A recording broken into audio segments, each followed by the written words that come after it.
And now, the best 60-ish seconds of your week. The first of 2020's unconventional conventions is in the history book now, and the Democrats' all-virtual affair, ostensibly held in Milwaukee, Wisconsin, is over. And Joe Biden is the oldest presidential nominee of any major party in the history of the country.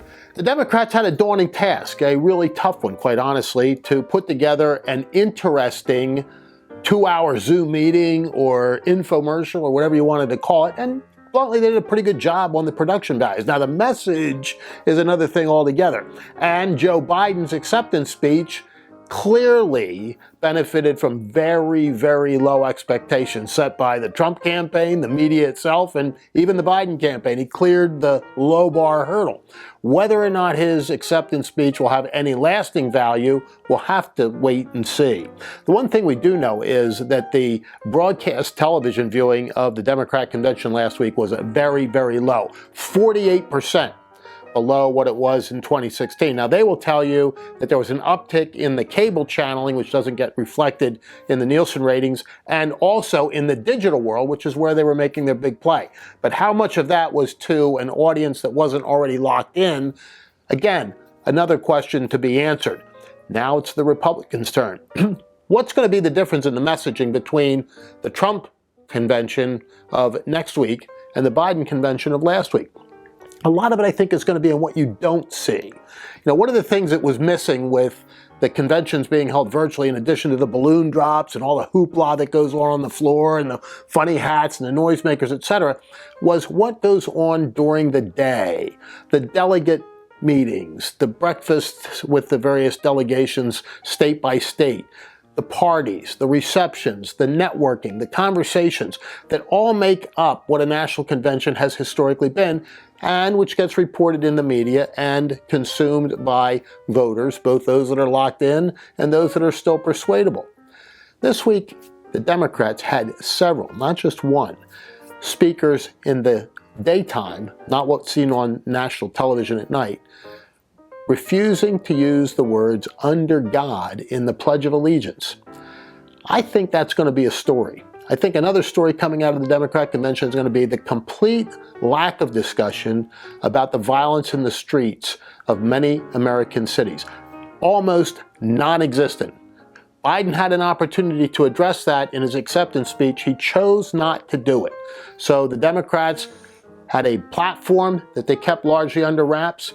Very far to the left, Bernie Sanders telling people that the radical ideas he promoted 4 years ago are now, quote unquote, mainstream. That may be the case for the Democrat Party right now, but it sure as heck isn't for Main Street America.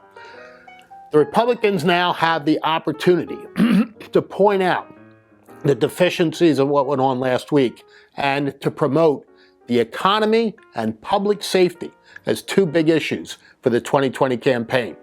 It'll be very interesting to see what they learned from the Democrats and their convention, which again was pretty well done from a production standpoint, but very, very different from a message standpoint. And while the Democrats were holding their virtual convention, the guilty plea of Kevin Kleinsmith came about, the first from the Durham investigations into what the Biden-Obama administration did 4 years ago to the Trump campaign.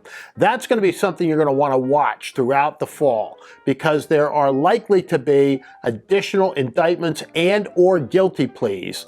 And as the story unfolds about what the Obama administration did, Joe Biden obviously being a big part of that, that could be and turn out to become a significant factor in the 2020 campaign. Stay tuned. And if you were watching international news this week, you found out what socialist/communist governments do to dissenters and how valuable the right to free speech is in places like Russia and in China, where if you're not in a coma because of being poisoned, and that's not the first time it's happened over there. If you remember the minister that was poisoned some years ago, happened again there. And Jimmy Lai in Hong Kong, freedom fighter, champion for liberty, arrested by the Chinese Communist Party. That's the story of international diplomacy this week. And a Trump deal in the Middle East, the first one in a quarter of a century. That didn't get much play either, but it will as we move on in 2020. And finally, the economy, chugging along. The Democrats trying to tell us that the Obama economy was better than the Trump economy. I don't think anybody's buying that. The pre-pandemic economy in the United States was at great pace, and it still is chugging forward, at least the markets. The Dow this week still at nearly 28,000 despite a relatively flat week. The S&P hitting all-time record highs, and the NASDAQ maintaining its position there as well. So the markets which are looking forward are still saying good things, almost 10,000 points higher than when Donald Trump was elected. Now it's the Republicans' turn. How well will they execute a virtual convention or relatively virtual convention? It's going to be fun to watch. But for now, that is the best 60-ish seconds of your week.